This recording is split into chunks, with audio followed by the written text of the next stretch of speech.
जरा सोचिए, एक विशाल मैदान है, कुरुक्षेत्र का मैदान। एक तरफ गगनचुंबी पताकाएं फहरा रही हैं और दूसरी तरफ भी युद्ध के शंखनाद की तैयारी है। दो सेनाएं आमने सामने हैं, भाई भाई के खिलाफ, गुरु शिष्य के खिलाफ। इतिहास का सबसे बड़ा युद्ध, मतलब बस शुरू ही होने वाला है। लेकिन तभी एक पक्ष का सबसे महान योद्धा अर्जुन अपने हथियार डाल देता है। उसका गांडीव धनुष वो उसके हाथों से फिसल रहा है। आज हम किसी पूरी किताब या ग्रंथ पर नहीं, बल्कि श्रीमद् भगवद गीता के पहले अध्याय अर्जुन विषाद योग के सिर्फ एक श्लोक पर गहराई से पड़ताल करेंगे, 36वें श्लोक पर। ये एक श्लोक अर्जुन के मन की उस उथल-पुथल, उस नैतिक संकट का सार है। तो आज हमारी जो ये पड़ताल है, उसका मिशन असल में यही समझना है कि अर्जुन, जो खुद धर्म को जानते थे, वो अपने ही परिवार के खिलाफ लड़ने को पाप क्यों मान रहे थे? जबकि शास्त्र तो कुछ और ही कहते हैं। बिल्कुल। तो इसी के पीछे का जो मनोविज्ञान है, जो दर्शन है, हम उसे ही परत दर परत खोलने की कोशिश करेंगे। तो चलिए इसे खोलते हैं। अर्जुन श्री कृष्ण से कहते हैं, और मैं यहाँ सीधे स्रोत से उनके शब्द ले रही हूँ, हे माधव, इन आतताइयों को मारकर हमें पाप ही लगेगा। इसलिए अपने ही भाई बंधु धृतराष्ट्र के पुत्रों को मारना हमारे लिए उचित नहीं है।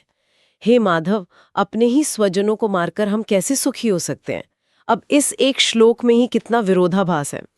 एक तरफ वो कौरवों को आतताई भी कह रहे हैं, मतलब उनके अपराधों को मान रहे हैं, हाँ, स्वीकार कर रहे हैं, और दूसरी ही सांस में कह रहे हैं कि उन्हें मारने से पाप लगेगा। ये कैसे संभव है? यहीं से मतलब ये पूरी चर्चा बहुत आकर्षक हो जाती है। सबसे पहले आतताई शब्द को ही पकड़ते हैं। ठीक है। स्रोत के अनुसार शास्त्रों में आतताई की एक बहुत ही आप कह सकते हैं कि लीगल डेफिनेशन है, एक स्पष्ट परिभाषा है। अच्छा, हाँ।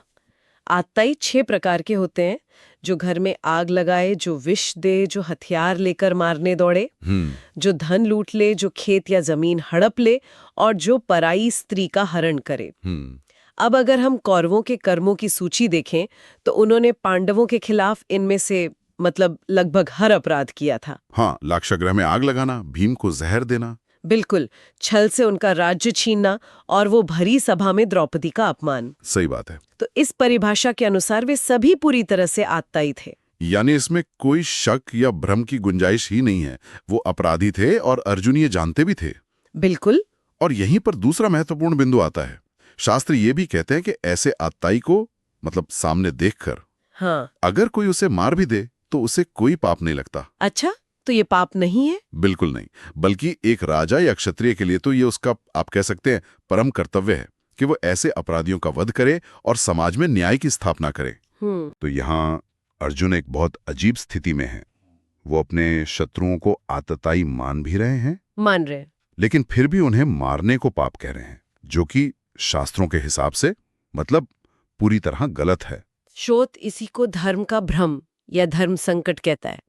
ये एक ऐसी मानसिक स्थिति है जहां भावनाएं तर्क पर इतनी हावी हो जाती हैं कि सही गलत का फर्क ही मिट जाता है। हाँ, व्यक्ति को अपना कर्तव्य पाप और पाप पुण्य की तरह दिखने लगता है। ठीक है, तो शास्त्र तो इस मामले में एकदम स्पष्ट है, पर क्या ये वाकई इतना सीधा है? मेरा मतलब है, क्या शास्त्रों में इस बात का कोई जिक्र नहीं कि जब आतताई आपका अपना परिवार हो, आपके अपने दादा और गुरु हो, तब क्या करना चाहिए? क्या शास्त्र इस मानवीय दुविधा पर मतलब पूरी तरह चुप हैं? ये एक बेहतरीन सवाल है। और नहीं, शास्त्र चुप नहीं है, बल्कि वे इस स्थिति को और भी जटिल बना देते हैं। अच्छा, कैसे? यहीं पर 2 तरह के धर्म का टकराव होता है। एक है स्वधर्म और दूसरा है कुल धर्म। स्वधर्म और कुल धर्म। हाँ, अर्जुन का स्वधर्म यानी एक क्षत्रिय के रूप में उनका व्यक्तिगत और सामाजिक कर्तव्य ये था कि वो आतताइयों से लड़ें और न्याय की स्थापना करें, चाहे वे कोई भी हो। राइट। लेकिन उनका कुल धर्म यानी अपने परिवार और वंश की रक्षा का कर्तव्य उन्हें अपने ही परिवार वालों पर हथियार उठाने से रोक रहा था। तो ये असल में धर्म और अधर्म की लड़ाई नहीं है। नहीं, ये 2 अलग-अलग धर्मों के बीच का टकराव है। बिल्कुल। उनका दिल कह रहा है कुल धर्म निभाओ, और उनकी बुद्धि और कर्तव्य कह रहे हैं स्वधर्म का पालन करो। और इस टकराव में उनका मोह, उनका जो लगाव है, वो कुल धर्म को स्वधर्म से ज्यादा बड़ा बना रहा है। तो ये मामला पाप पुण्य से ज्यादा कर्तव्य के टकराव का है, ये समझ में आता है। लेकिन कई लोग ये भी तो कहते हैं कि अर्जुन का तर्क अहिंसा से जुड़ा है। कि युद्ध की भयावहता देखकर वो अचानक शांति के सबसे बड़े समर्थक बन गए थे। क्या इस बात में कोई दम है? क्योंकि पहली नजर में तो ऐसा ही लगता है ना कि वो हिंसा से बचना चाहते हैं। ये एक आम धारणा है, लेकिन अगर हम अर्जुन के शब्दों को ध्यान से देखें तो ये धारणा टूट जाती है। कैसे? उनका तर्क मतलब सार्वभौमिक अहिंसा का नहीं है। वो ये नहीं कह रहे हैं कि हिंसा पाप है या किसी को भी मारना गलत है। वो बहुत स्पेसिफिक हैं। स्पेसिफिक? हाँ, वो कहते हैं स्वजनम ही कथम हत्वा, यानी अपनों को मारकर हम कैसे सुखी होंगे। वो बार बार स्वजनम, स्वबांधवान जैसे शब्दों का प्रयोग करते हैं, जिनका मतलब है मेरे अपने लोग, मेरे अपने रिश्तेदार। बिल्कुल। उनकी सारी चिंता इसी बात पर केंद्रित है कि मरने वाले और मारने वाले दोनों अपने हैं।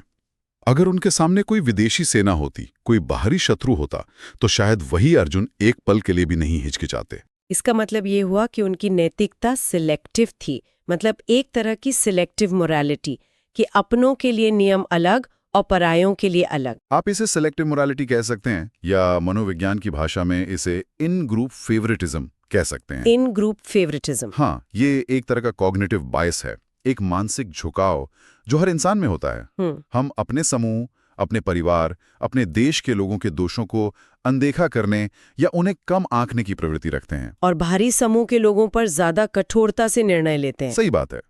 अर्जुन उस वक्त इसी मानवीय प्रवृत्ति का सबसे बड़ा उदाहरण बन गए थे। उनका इन ग्रुप उनका परिवार था, और उनका स्वधर्म या न्याय एक बाहरी और कठोर सिद्धांत लगने लगा था। तो उनका पूरा तर्क इसी भावनात्मक लगाव, इसी मोह की नींव पर खड़ा है, न कि अहिंसा के किसी ऊंचे दार्शनिक सिद्धांत पर। बिल्कुल। ये तो बहुत दिलचस्प है। इसका मतलब अर्जुन का तर्क नैतिक कम और भावनात्मक और मनोवैज्ञानिक रूप से मतलब पक्षपाती ज्यादा था। हाँ, वो एक तरह से धर्म की आड़ में अपने मोह को, अपने लगाव को सही ठहराने की कोशिश कर रहे थे। बिल्कुल। और ये कोई अनूठी बात नहीं है, हम सब अक्सर ऐसा करते हैं।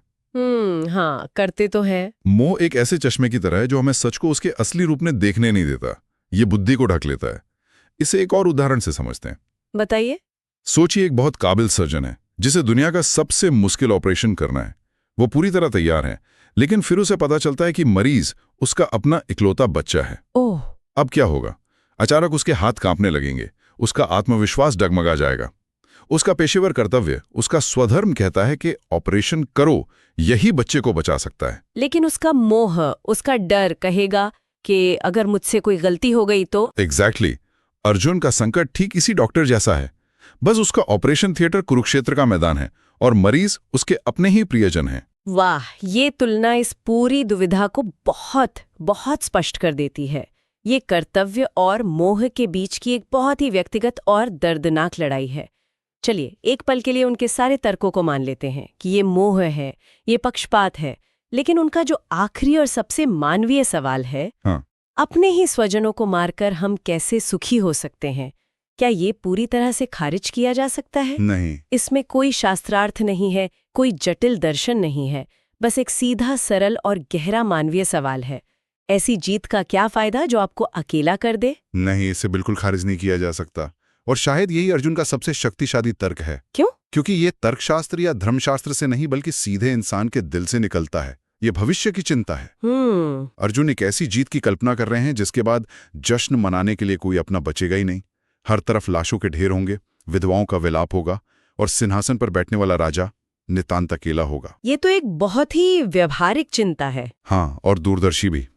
इतिहास ऐसी जीतों से भरा पड़ा है जिन्हें पायरिक विक्ट्रीज कहा जाता है। पायरिक विक्ट्रीज मतलब ऐसी जीत जिसमें नुकसान इतना ज्यादा हो कि वो हार से भी बदतर लगे। क्या इतिहास में इसका कोई बड़ा उदाहरण है, किसी ऐसे विजेता का जिसने जीतने के बाद इसी तरह के खालीपन को महसूस किया हो? सबसे बड़ा उदाहरण तो शायद भारतीय इतिहास में ही है, सम्राट अशोक का। अशोक, हाँ।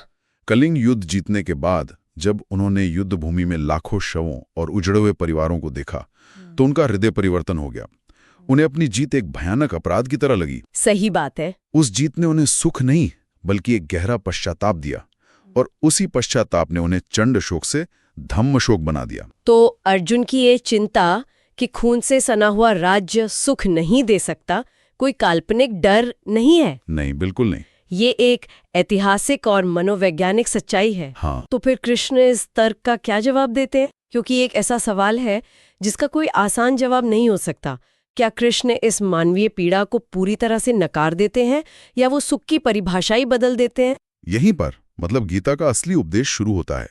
कृष्ण अर्जुन के इस सवाल को नकारते नहीं हैं, वो इसकी अवहेलना नहीं करते। तो वो करते क्या है? वो सुख की पूरी अवधारणा को ही एक नया आयाम देते हैं।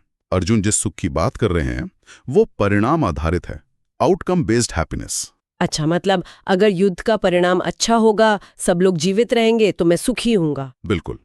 कृष्ण इस परिभाषा को बदलकर कर्तव्य आधारित संतुष्टि पर ले आते हैं, ड्यूटी बेस्ड फुलफिलमेंट।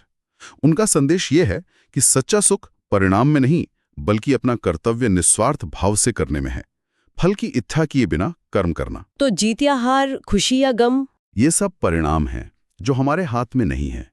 हमारे हाथ में सिर्फ अपना कर्तव्य निभाना है, और उस कर्तव्य को पूरी निष्ठा से निभाने से जो मिलता है वो क्षणिक सुख नहीं बल्कि स्थायी संतोष होता है।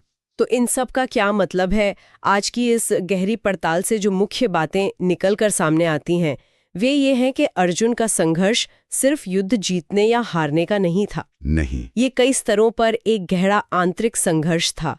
पहला, ये स्वधर्म और कुलधर्म के बीच का टकराव था।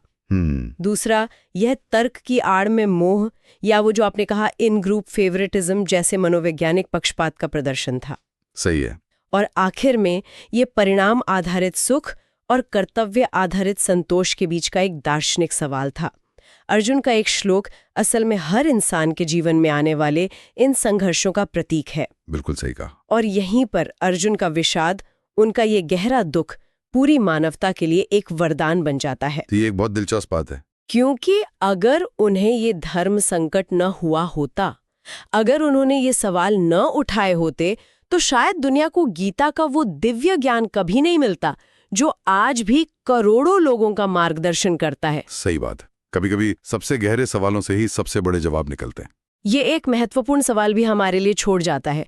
जब हमारा पेशेवर कर्तव्य या हमारी सामाजिक जिम्मेदारी हमारे व्यक्तिगत रिश्तों और भावनाओं के खिलाफ खड़ी हो तो निर्णय लेने का आधार क्या होना चाहिए? क्या सही निर्णय हमेशा सबसे ज्यादा खुशी देता है, या असली परिपक्वता उस कर्तव्य को निभाने में है जो शायद हमें अकेला और दुखी छोड़ दे लेकिन सही हो?